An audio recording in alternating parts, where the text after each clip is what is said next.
नमस्कार. मी भाऊ तोरसेकर. तुम्ही बघत आहात प्रतिपक्ष. मित्रांनो, माणूस गोंधळलेला असला मग त्याला आपण काय बोलतोय काय करतोय याचं भान उरत नाही, तारतम्य उरत नाही. आणि प्रामुख्याने जेव्हा तुमच्या डोळ्यासमोर आपल्याला काय करायचंय ही भूमिका किंवा तिचं चित्र स्पष्ट नसेल, अशा वेळेला तर माणूस अधिकाधिक भरकटत जातो, गोंधळत जातो, भटकत जातो.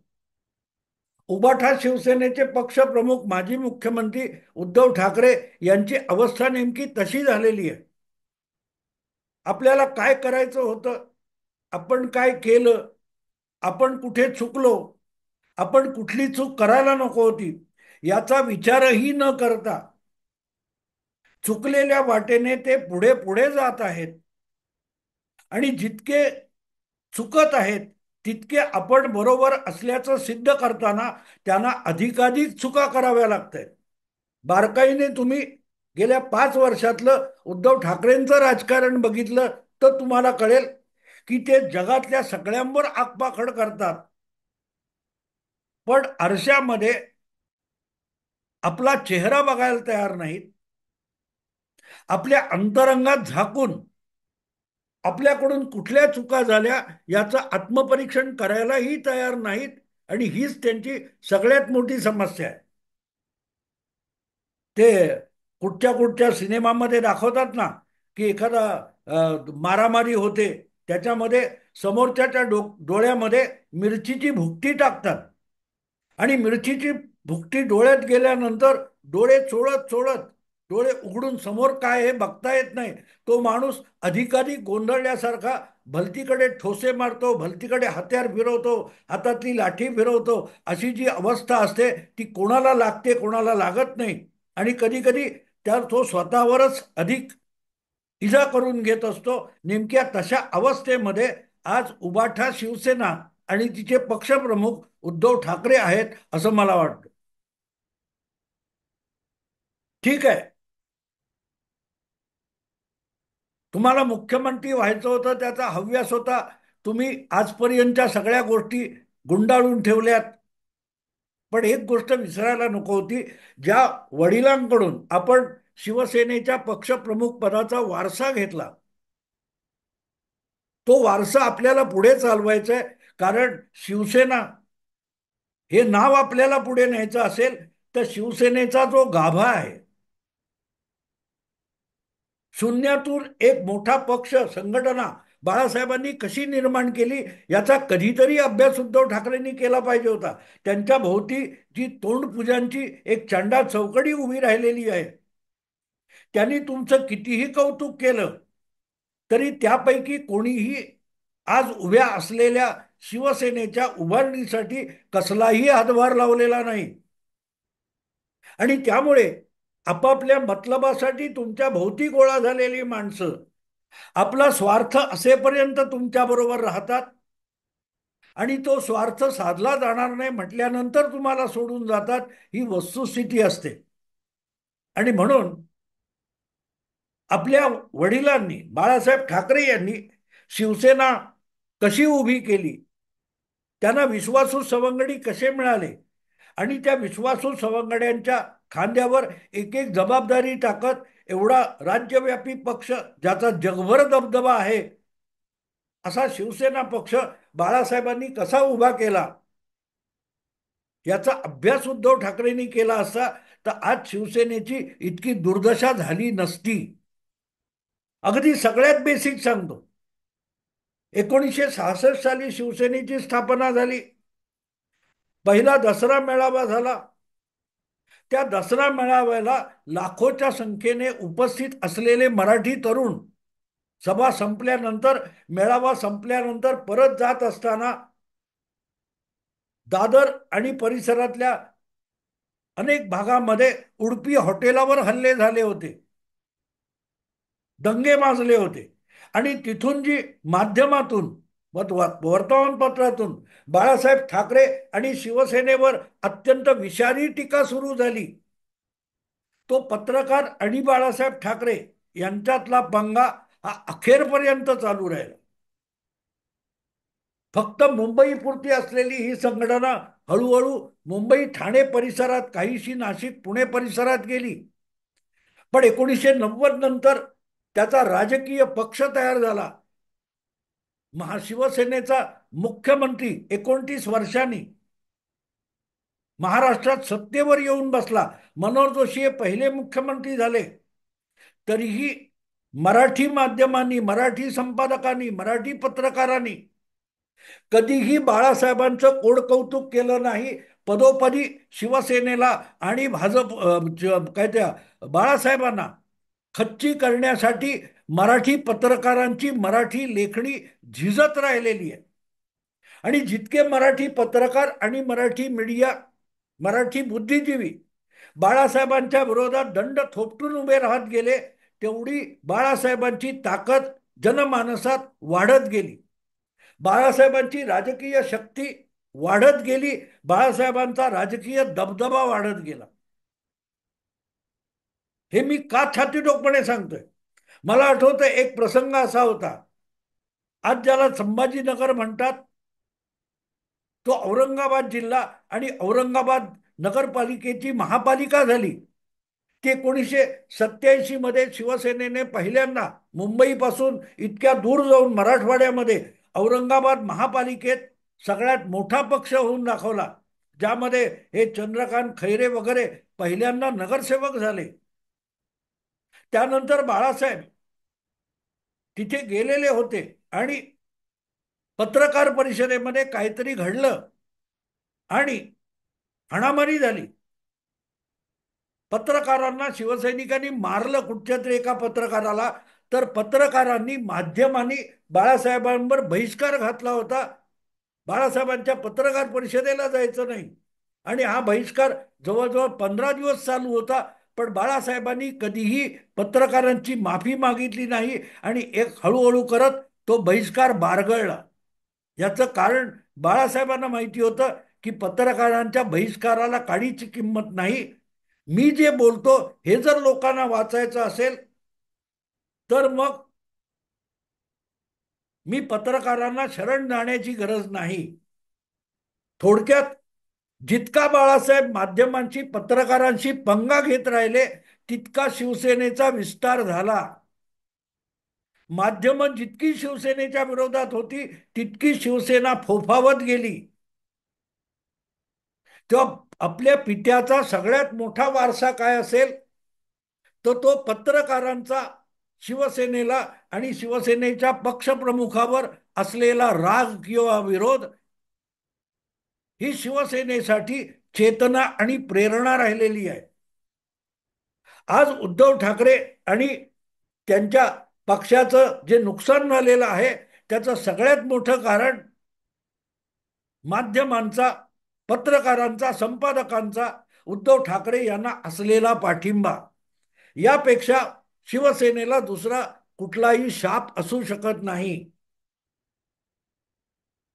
ज्यांची हयात शिवसेनेला संपवण्यासाठी गेली, ज्यांची बुद्धी आणि लेखणी शिवसेना संपवण्यासाठी अखंड अबाधित राबत होती, ते सगळे उद्धव ठाकरे यांचं कोड कौतुक करतात.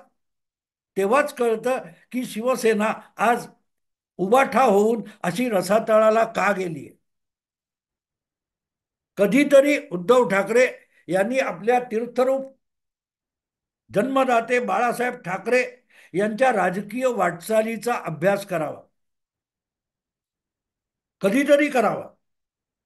तर त्यांना कळेल की शून्यातून शिवसेना कशी निर्माण झाली आणि आपण एवढ्या राज्यव्यापी पक्षाला शून्यवत का करून टाकली, कशी करून टाकली, याचं उत्तर सापडेल.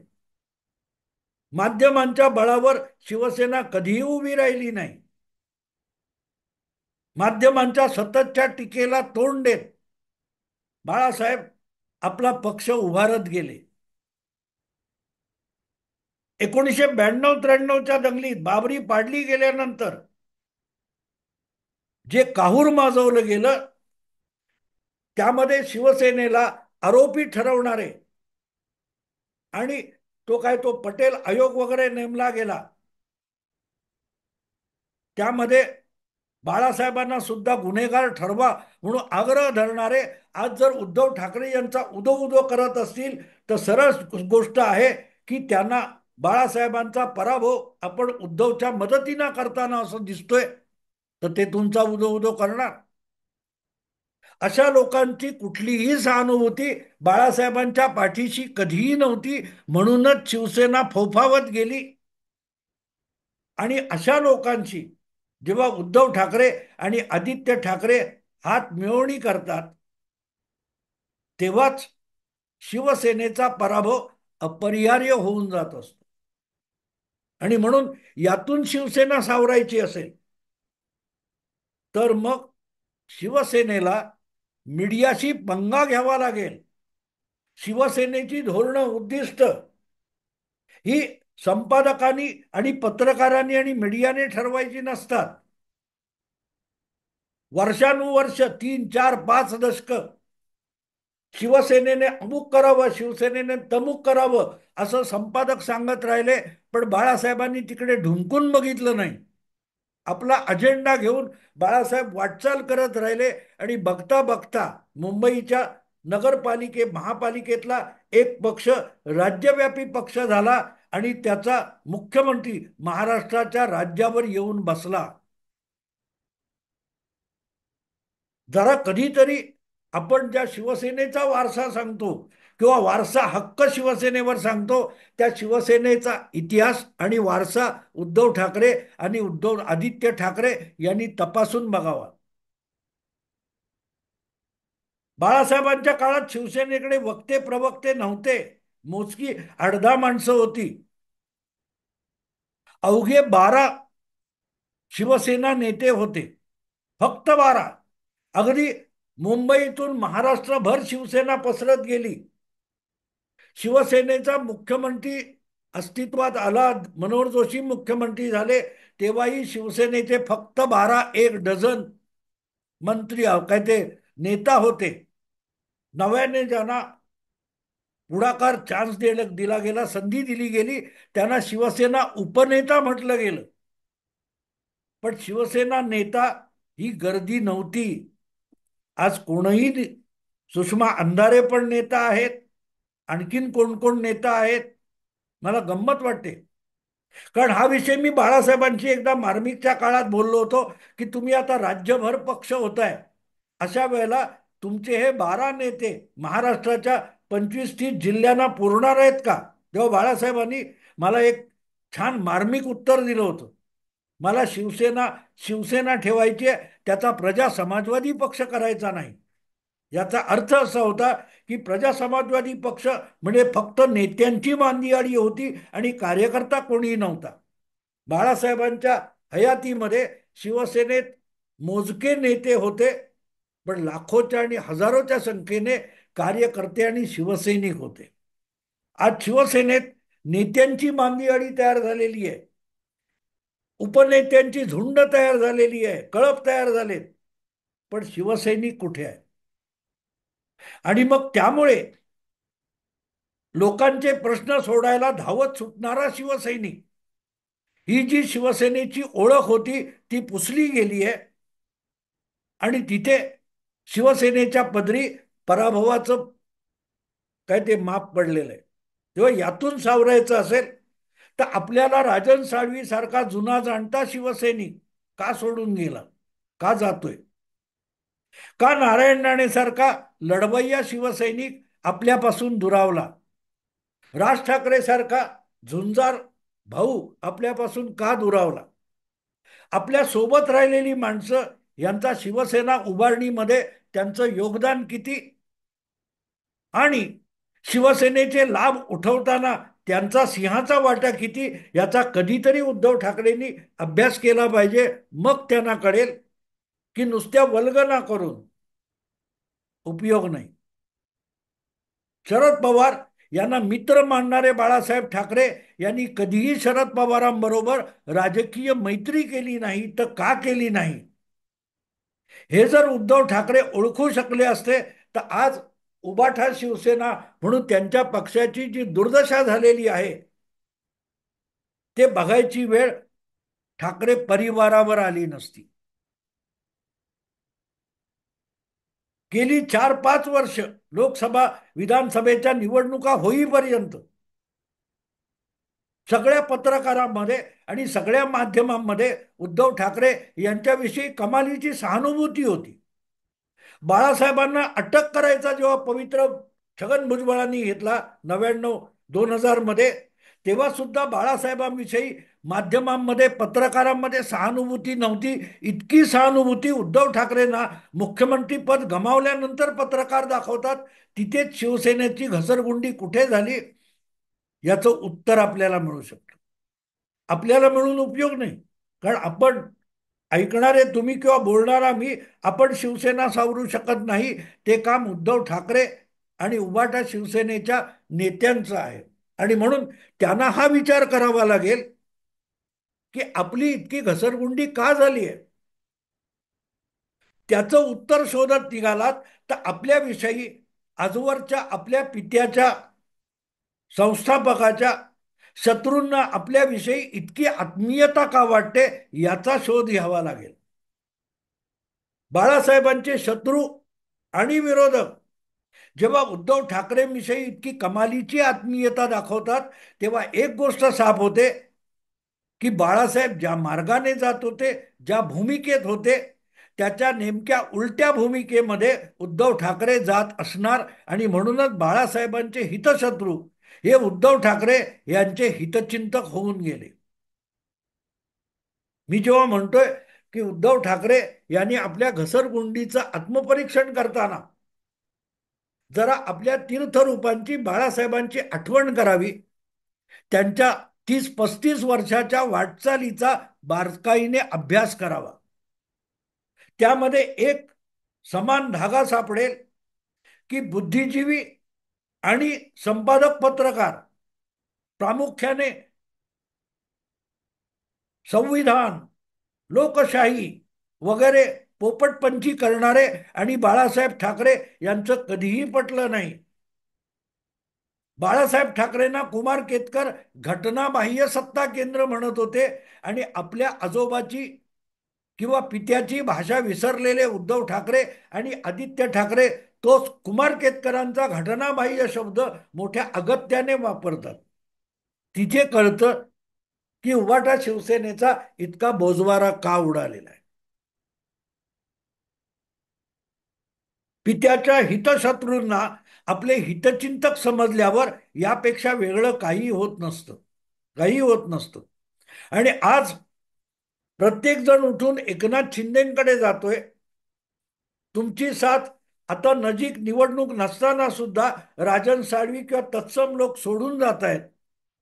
तेव्हा ते का जातात याचा विचार केला पाहिजे. त्यांना रोखण्याचा प्रयत्न केला पाहिजे. नाहीतर निघून जा.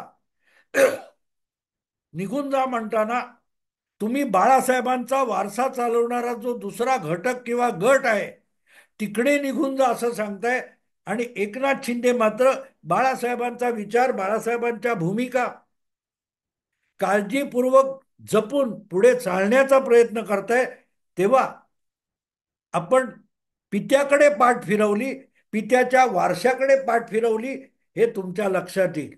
पण ते लक्षात येण्यासाठी मागे वळून पित्याकडे बघितलं पाहिजे. पित्याचा फोटो म्हणजे बाळासाहेबांचा वारसा नसतो. आजोबा, मुलगा आणि नातू यांचे फोटो एकत्र लावले म्हणून वारसा येत नसतो. वारसा कृतीतून, विचारातून आणि वागण्यातून येत असतो. आपल्या शिवसैनिकांवर बाळासाहेबांनी आमदार आणि नगरसेवकांपेक्षा अधिक प्रेम केलं. कारण हे शिवसैनिक आपल्या हितसंबंधाची, नुकसानाची पर्वा न करता बाळासाहेबांच्या शब्दासाठी झोकून देत होते. त्यांच्या हातात शिवबंधन बांधायची गरज बाळासाहेबांना कधीही वाटली नाही. ती निष्ठा शिवसैनिकाच्या कृतीतून दिसत होती. त्या निष्ठेला उद्धव ठाकरे किती किंमत देऊ शकले याकडे बघितलं की उत्तर सापडेल. आणि म्हणून मी हा विषय स्वतंत्रपणे का केला की आज उरले सुरले सुद्धा तुम्हाला सोडून का जात आहेत याचा विचार उद्धव ठाकरेंना करायचा असेल तर त्यांनी पहिली गोष्ट करावी, आपल्या तीर्थरूपांचं म्हणजे जन्मदात्या वडिलांच्या राजकीय वाटचालीचा अतिशय बारकाईने अभ्यास करावा. आणि त्यातला एक समान धागा असा सापडेल की पत्रकार, माध्यम, संपादक हे जेव्हा तुम्हाला शिव्याशाप द्यायला लागतील त्यासारखं दुसरं उभाटा शिवसेनेसाठी मोठं वरदान नसेल. मित्रांनो, आता इथेच थांबतो. आवडलं लाईक करा, शेअर करा आणि प्रतिपक्षाला सबस्क्राईब करा. नमस्कार.